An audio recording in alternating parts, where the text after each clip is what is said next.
Welcome to This is Getting Old. I'm your host, Melissa Batchelor, and today we're going to be talking about how to manage aggressive behaviors for a person with Alzheimer's disease or related dementia. And there's two things that you need to know in order to do this.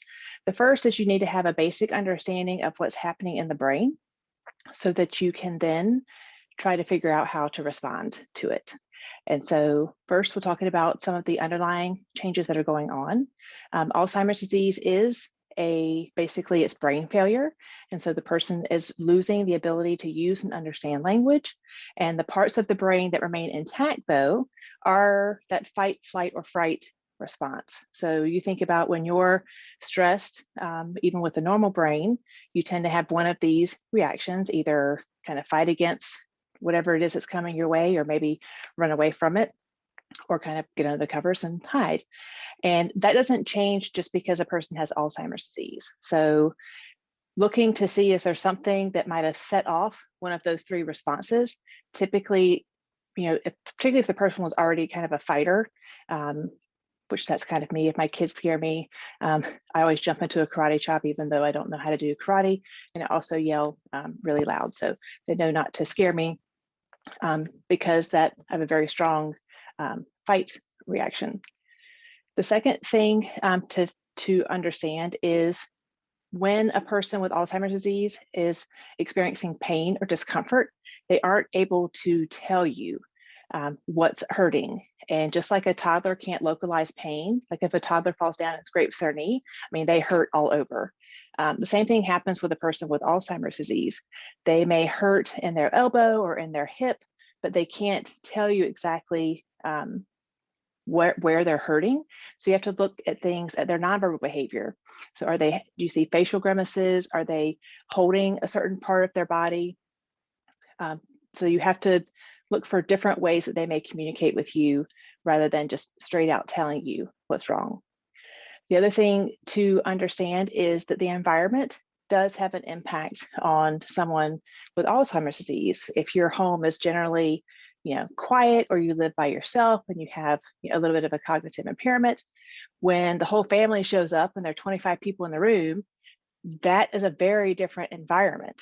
And so probably with COVID, a lot of people have experienced this, where we went from interacting with a lot of people to now being home alone a lot, or just with a couple of members of our family. And when you get out into a situation where there are more people, it can create anxiety. And so sometimes that might be what's driving the behavior. And the last thing to understand is that impact on communication. So when they've lost the ability to use and understand words, they're going to use behavior to communicate with us. And so what I typically say is, when I see someone acting badly, that is a sign of an unmet need of some sort, and I need to figure out what's going on. And so now let's talk about different ways to respond. So the first thing that you need to keep in mind is always maintain safety. So if you're dealing with someone that's very angry, they're being very aggressive, just make sure that everything in the environment, that they're going to be able to maintain their own safety. So making sure that there aren't, like, if they're prone to throwing things, that there's not like a vase that they're going to grab, but really just backing off and giving them the space to kind of work out the aggression that you're seeing. But the biggest thing is you just need to become a detective. And so I teach what I call the C3P model, and it's change the person, change the people, or change the place. So when we think about change the person, that's actually the person with dementia that's being aggressive towards us. So what is their behavior trying to tell us? There's obviously some type of unmet need. So are they hot? Are they cold? Are they tired? Are they hungry? Are they wet? Do they need to be changed? Or are they in pain?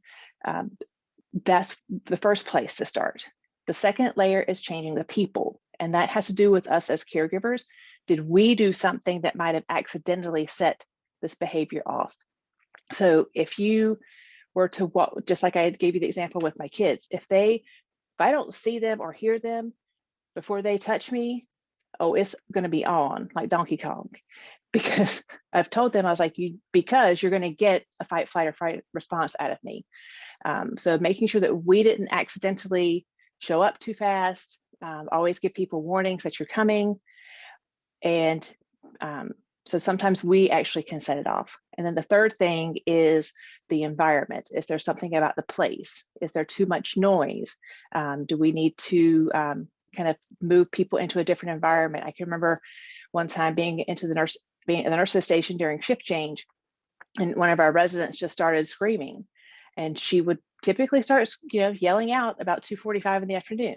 Well, between 2:45 and 3:15, that's when the nurse's station went from being, fairly calm and peaceful to having a lot of chaos. And so for to help her manage that behavior, we needed to put her into a quieter place, because it was obvious that there was too much activity in the environment, and that was setting that behavior off.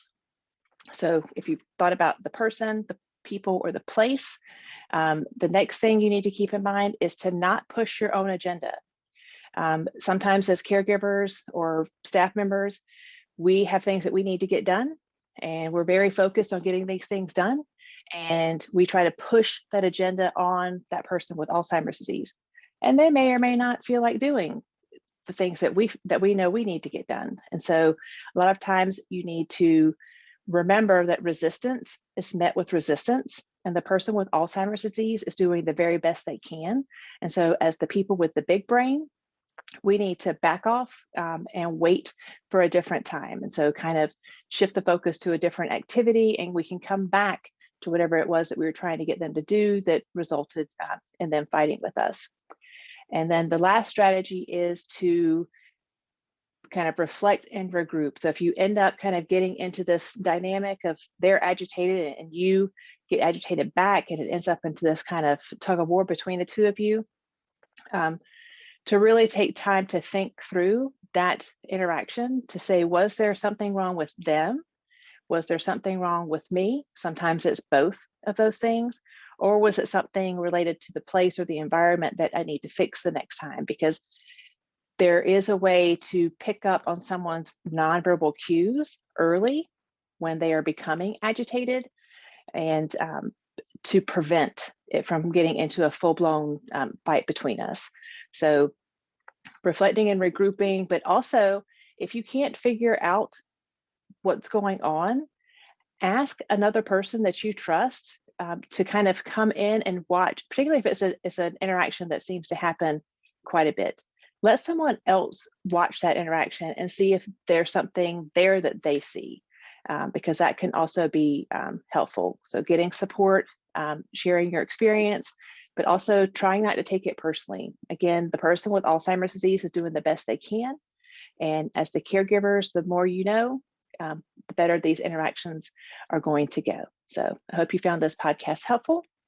And I will please leave a comment if you have another question, and I will get back to you with a podcast to answer it just as soon as I can. Thank you so much. Thank you for joining me for this week's episode of This is Getting Old, Moving Towards an Age-Friendly World. You can find more episodes like this on my YouTube channel, Melissa B. PhD, and don't forget to subscribe.